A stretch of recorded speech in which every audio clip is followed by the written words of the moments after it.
From the Lean Enterprise Institute in Boston, this is the WLEI Podcast, where we share stories of people making the world better through lean thinking and practice. For more information about LEI, including how we can help you apply lean thinking, please visit lean.org.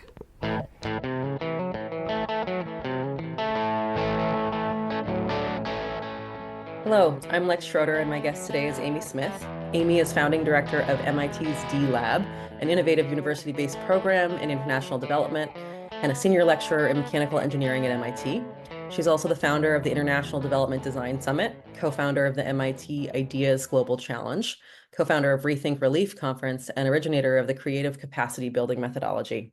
In this episode, Amy and I talk about the D-Lab's unique approach to design and how it differs from other design methodologies. We discuss how the D-Lab fosters cross-functional collaboration between engineers, designers, and local communities, and Amy shares her advice for engineering students today. Well, Amy, I'm delighted to speak with you. We've been trying to connect for a while. I know you're a very busy person and leader, and I'd love to, instead of me introducing you to our audience, just hear a little bit from you about who you are and what you do. Okay, thanks. Yeah, I'm also glad we finally got connected and can have this conversation. So my name is Amy Smith, and I am the founding director of MIT D-Lab, which is an organization that looks at sort of improving people's lives through technology, through design, through innovation. And we take a very participatory approach to that, so that we look at how can we engage people in designing solutions for themselves? How can we engage our students at MIT in designing solutions with the people who are experiencing the problem? And then also sometimes how can we engage our students in designing solutions that will have a long-term benefit for people with those challenges? We focus on addressing issues of global poverty with a mindset of really improving people's ability to change their own lives for the better, and to build their capacity to do that. Thank you so much. And you've spoken to this already a little bit, but I'd love to hear a bit more about how this particular approach to design, D-Lab's approach to design, differs from other design methodologies that are out there. Sure. I mean, so the basic design process is something that I think we all share, where it's an iterative process where we learn things and then we improve a technology based on what we learn from the way users interact with it. And so that basic premise of learning, imagining a solution, building it, and then testing it, I think is fairly universal. What sets apart the way we do design, I think, is the people who we engage in the process. So we try a lot to engage people who are traditionally marginalized from the design process, and engaging them not just in a consultative way where we ask their opinion and then do the design ourselves and then ask for their feedback, but rather to engage them throughout the design process so that they're also thinking of ideas and choosing the best idea, framing the problems, identifying areas for improvement. And so in doing that, people have a more personal stake in the design. And we also, in many of our projects, seek to engage people in driving the design process themselves. So we teach them the design process. They identify challenges on their own and develop solutions on their own, initially with some guidance, but then later just as a matter of fact of their way of life. And so I think this highly participatory approach, which is really trying to make sure that the end users are engaged in the decision making and the driving of the process, not just giving input and feedback to the process. Thank you. And I imagine, in each project and each community, the challenges are different, right? There's local context, all those things. But I'm curious if you could speak to some of the common challenges or recurring challenges that you face when doing this work in different communities, and how you start to overcome them. Yeah. So I think there's a lot of constraints, but those lead to creativity. So in many areas where we work, there's no electricity, there's not great access to high quality materials. But given that that's the context that people live in, they tend to be very creative in ways that they deal with that. And so I think that for the most part, a lot of what people might think of as discouraging constraints actually are drivers of innovation and creativity. I think on our side, one of the things that we've found is that people need mentorship as they gain confidence in being a designer and being a creator. And so for a lot of our programs, it's not that it's a challenge, it's just we have to make sure that we integrate it into the way we think about the programs, is that mentorship that takes place over the months that follow the initial design training. So that, people might learn the design process, they might learn how to use particular tools, they'll learn techniques for making things.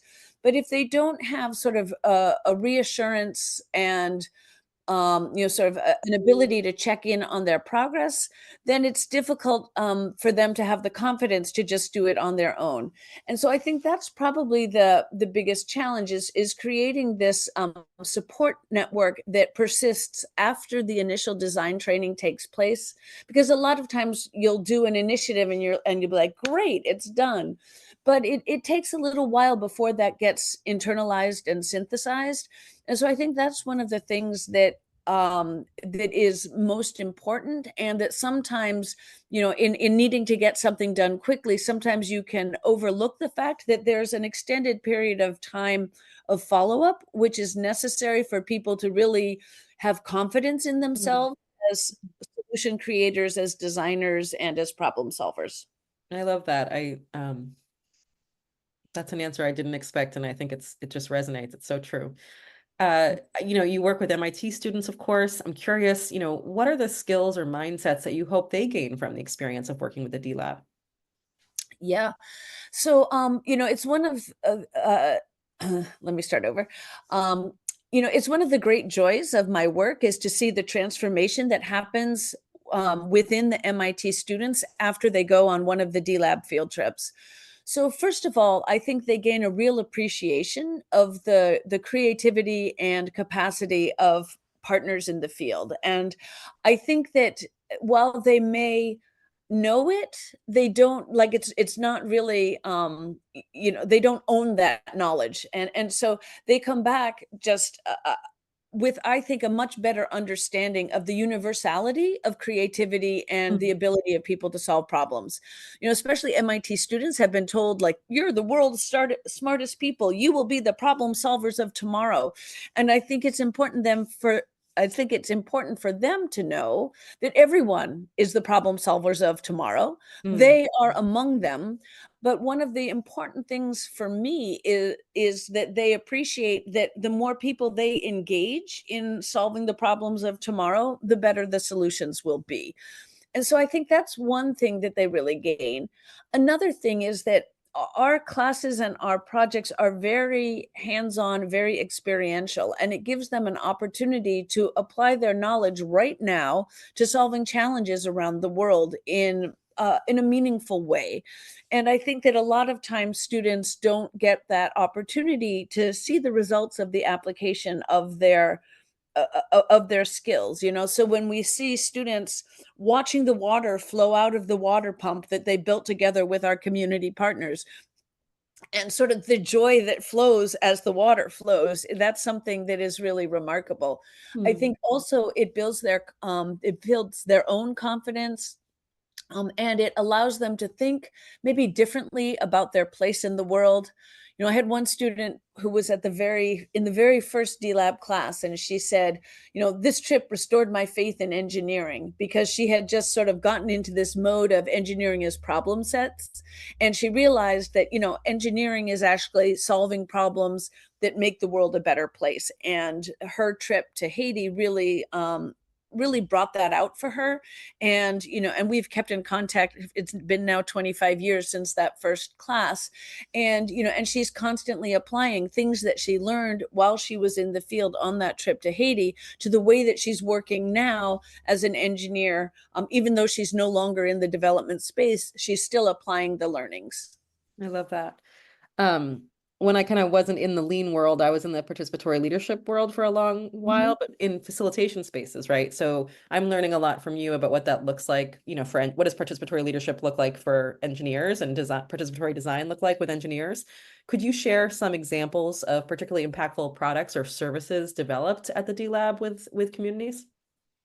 Sure. And we have different types, and I might share with you a couple of different types of projects. So some of them are the projects that our students develop as a result of the field trips that they take, and then they work in that local context to expand those solutions. And one example is there was a student from Ghana who, as a senior, took a D-Lab class. He was an aero astro major and was all set to join NASA after he graduated. But then he joined the trip where we went to Ghana, and he was able to sort of reconnect with his roots. And he became very involved and engaged with a project that we were doing about extracting oil from moringa seeds in order to provide income to subsistence farmers. And he recognized the potential there and the potential for him to do something positive for rural farmers in Ghana. And so he sort of gave up on his NASA dreams and created a business that engages thousands of farmers in growing moringa, harvesting the seeds, and then converting those to a high value export crop. And in so doing, they're able to increase their income, in some cases by tenfold, and essentially move across the poverty line and move their families into the middle class. And so that's something which is, I think, a very uh, uh, impactful project on a more global scale. On a more local scale, one of the things that I love seeing are the impacts that the technologies that people make for themselves and just how it affects their own individual life. So, for example, in a refugee camp in northern Uganda, Victoria was part of a team that built a peanut roaster so that she could roast peanuts at the marketplace, both to sell them, but also to roast them as a service for other people. And it's a very simple technology, but one that wasn't in the market before. And she's able to roast peanuts at a much higher volume than the traditional method of just doing it in a saucepan. And so over the years, Victoria has been able to send all of her kids to school, to no longer worry about buying medicine and food for the family. She's bought goats, and now she has a herd of goats, which basically provides her social security moving into the future. And so in seeing that type of impact where an individual has really changed their situation for the better is something that I also love to see. And that's on a very personal, individual basis. But, we have hundreds or thousands of people like Victoria who have created technologies for themselves that improve their own situation. And we also have dozens of people like Kwame who have created a larger enterprise which engages more people and solves a different problem. And sometimes we have people who it's sort of like a mix between those two. So our friend Betty, who's also from Uganda, was interested in a D-Lab project where we take agricultural waste, carbonize it, and then turn it into charcoal. And so she learned our sort of small scale methodologies for doing that and was able to test the market and then determined that there was really a great demand for this type of charcoal, which, because it uses agricultural waste as the feedstock, doesn't contribute to deforestation. So she really scaled up. And again, in collaboration with researchers from MIT D-Lab, was able to develop new technologies to continue to scale up and increase her production. And now she's providing for her, her entire district, and she's producing about 3 tons of charcoal every day. And so that's a case of a local entrepreneur who started small, but had this real vision to expand regionally within the country. So there's also that type of impact as well. And I feel like we have sort of small, medium, and large impact. And I think that's an important portfolio to have because you have different benefits, especially intangible benefits that come from those different size impacts. I love that. My next question was going to be about measuring success and impact. Let me take that again. I love that. My next question was going to actually be about measuring success and impact of all of these different projects. You've spoken to that a little bit. I guess, if you could expand on that more, like, what are some of the questions you hold when you look at different projects, what does success look like, or how do you measure the impact of this important work? Sure. Some cases it's very simple economic impacts in terms of how much did people's household incomes improve, or how much, how many people have been employed by the enterprise. In other cases, we look at things about how much labor savings was there by from the technologies that people created, because that frees up time for them to do other things. In some cases, we look at effects like, you know, uh, how much more likely are people to adopt a technology if they make it themselves rather than if they're either given it or if they see a demonstration. And that's really important, especially in terms of things like health technologies, where you're trying to have a high level of adoption. I'm always very taken by the personal transformation, and so those we learn about through interviews. One of the projects I would highlight is a project that we did in South Sudan, where we used our community-based design trainings as a way to bring together people from tribes that were in conflict with each other, as a way to build social cohesion and try to build peace. And one of the things that we found was that this was a very profound experience for people. And in the comments we got from them, they would say things like, I used to see these people as my enemy, but now I see them as a friend because we've eaten together, we've worked together, and it was this training that brought us together. Similarly, we hear things about the way people think about themselves and the way other people think about them. So especially in sub-Saharan Africa, women don't use tools a lot. And so when they, learn how to use those tools and create technologies, they feel differently about themselves. And then when their community members see what they've done, one of the young women we interviewed said that, her relatives and her friends were proud of her for the work that she had achieved in the same way that she was proud of herself. So I feel like that's, those are things that are both sort of these intangible benefits and then the tangible benefits that come from the technologies that people create and the process of creating those technologies. Hmm. We've talked a little bit together about how there's all these different communities kind of sometimes connected by shared principles. And in the lean product and process development community, we also talk about iterative design and rapid user feedback, and we hear those terms a lot. In your work at the D Lab, kind of how are those principles important and how do you effectively execute them?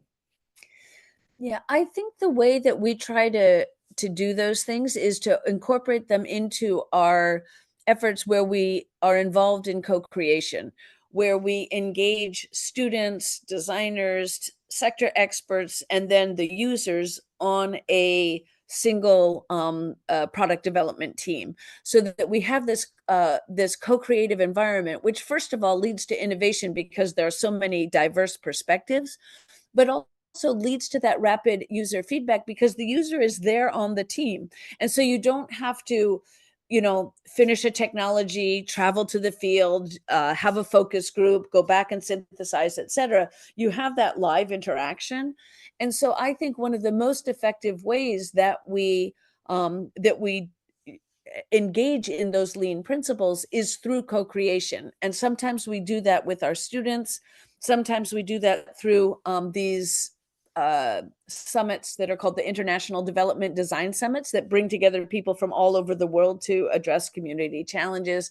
And sometimes we have very specific workshops that are, co-creation workshops in a particular location.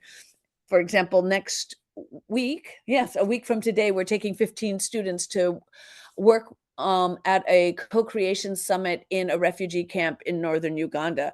And so our students will come in with the skills they've learned in the class and the skills that they've gained in other classes at MIT.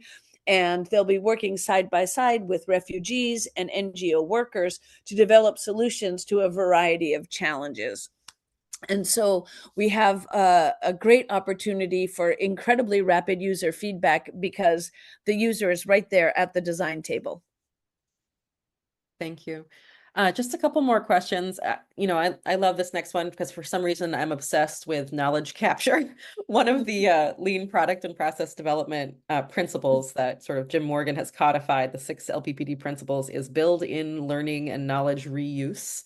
And I'm curious from your point of view, how does DLab do that? How does DLab ensure that learnings from one project are leveraged in future initiatives? Yeah, there's a few ways. So one is that we do, we do monitoring and evaluation as part of all of our projects. So we do surveys before and after the trainings with the users. We try to follow up on the projects and be able to tell the story, like the story of Victoria, to know where did she and her technology end up. So we try to do those types of longitudinal studies. Sometimes we can do videos about them so that they become very accessible to people. One of the things, though, that I really love to do is to engage people from different projects to work together. So sometimes when we do a training of trainers for these community design trainings, is we'll bring together people who have done projects in different regions of the world or different countries of a region, and so that you'll have a lot of people together sharing what they've learned and building off of each other's work. And that's been really useful because whenever you implement a project, you make it your own and you add your own special sauce to it. And then when people get to combine their special sauces into an even more special sauce, that's a really rich way of doing it. And so that's maybe it's a little more informal, but this providing opportunities for this sharing across projects is something that I think is also very valuable. And when you invite in all that difference, and all these ideas, right? I'm sure sometimes it goes swimmingly and other times you've got, generative conflict. So I'm curious, what do you do when there's an impasse or there's just so much divergence? How do you sort of get people back together? Do you have you've been doing this for a while. Do you have any techniques or kind of methods that really help you ground people and bring them back together? Yeah, I think we sort of treat this proactively rather than reactively. So almost every workshop that we do spends quite a bit of time on team building, on doing activities that are both fun but also interactive, but also address power dynamics or find ways to minimize biases in groups. And we try to uh, be sure that there's a sense of community amongst practitioners so that we don't tend to have a lot of conflict. I think because we invest up front in the community, within the community of practice. And I would say that there's been a rare occasion where there has been sort of a certain degree of difference of opinion. But I think part of the design process is that you listen to what users have to say, and then you try to integrate it, and but you also assess the validity of that feedback.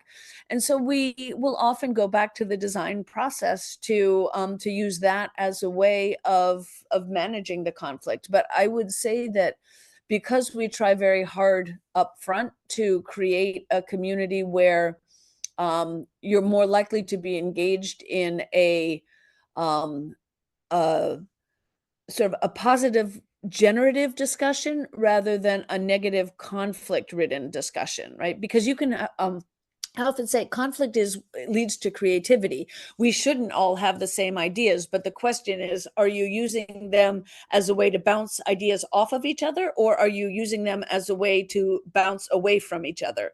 And I think that and the way that you think about that is the way that those conflicts either escalate or become a vehicle for moving forward. Thank you. Any last thoughts that you'd share or things that you wish people kind of knew about the D Lab's work or about this way of working? Um, yeah, so I think, just emphasizing the degree to which design is an empowering tool, and whether that's the way that our students feel after being engaged in design in collaboration with community members, or whether that's the way that a community member feels after being able to design a solution for themselves. And I think I've spoken to this a lot, but the intangible benefits of being involved in the design process or the innovation process is something that we shouldn't discount. And while it takes perhaps a little more time, I believe that the benefits that you reap by doing it are well worth the investment of that time. Thank you so much, Amy. I really Yeah. appreciate this conversation. I learned a lot. I hope our communities can, stay connected. I love exploring the overlaps between the work you do and LPPD and kind of connecting engineers across engineers and beyond, not only engineers across these two communities. Amy, I'm curious, what advice would you give to budding engineers? Yeah, well, I think especially engineers who are interested in going into the development space, I would just challenge you to think a little bit about what your role is in the problem solving process, because your education trains you to be the problem solver. But in many ways, I think it's important that we become problem solving facilitators. So it's not to say that you shouldn't be involved in the problem solving process. But again, if you think about, sort of those benefits that you get when you solve a problem, where you feel proud of yourself, you feel joy that you created something useful, that you believe in your ability to change the world. It's lovely to have that yourself, but it's also important for other people to have those same emotions and that same impact. And so I would just, sort of challenge you to think about who is benefiting from participating in the design process, and can you try to or can you try to maximize the number of people who are benefiting from being involved in creating the solution and being involved in a significant way, not just giving their opinions at the end. And so that makes you really be introspective about what your role is, and not to hide your light under a bushel, right? Because you definitely have something to contribute, but you also want to make sure that other people can shine bright in the process and contribute their skills as well. I can't think of a better note to end on. I love that advice. It kind of invites all of us to show up perhaps a bit differently and creating more space for others and more space for collective knowledge to emerge. Thank you so much, Amy. Thank you for the good work you do and for taking the time to speak with us. Take care.